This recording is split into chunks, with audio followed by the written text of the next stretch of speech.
केई कहेला बेटी लंका में बियहबी, केई कहेला शिशु पाल हरि, केई कहेला बहिनी कृष्ण से बियहबी। जहाँ बसले द्वारपाल हरि, जहाँ बसले द्वारपाल हरि। बाबा कहले बेटी लंका में बियहबी, चाचा कहले शिशु पाल हरि, भैया कहले बहिनी कृष्ण से बियहबी। जहाँ बसले द्वारपाल हरि, जहाँ बसले द्वारपाल हरि। जब बरियतिया गायणवानी आइले, रुक्मिन चलेली फूलवारी हरि, रुक्मिन चलेली फूलवारी हरि। जब बरियतिया दुअरवानी आइले, रुक्मिन झरा झरा रोवे हरि, रुक्मिन झरा झरा रोवे हरि।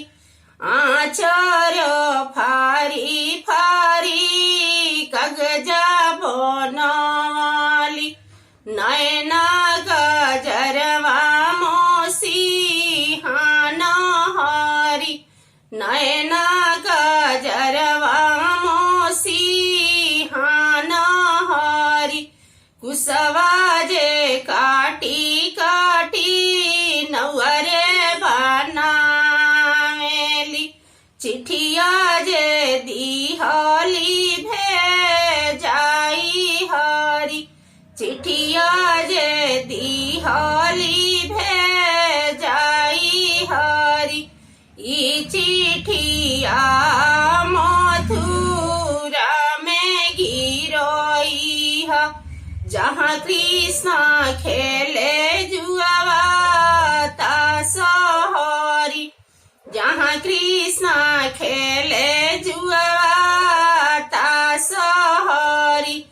ठेहुना चढ़ाई कृष्ण चिठिया जे बाँचले, रंथवा जे दिहले साजाई हरि, रंथवा जे दिहले साजाई हरि।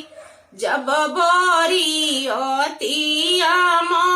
मड़उआनी आइले, सिंदूरा के अंग अंग काढ़ाय हरि, सिंदूरा के अंग अंग काढ़ाय हरि। जब शिशुपाल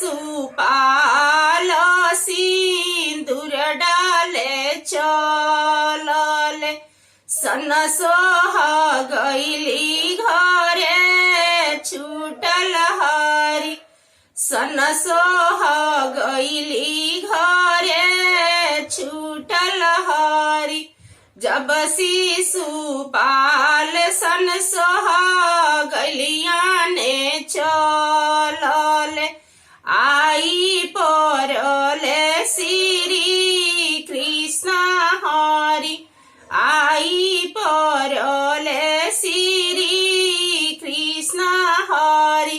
धई बहिया रुक्मिन रथ पर चढ़ावले, ले गईले अपनी नगरिया हरि, ले गईले अपनी नगरिया हरि। रोवा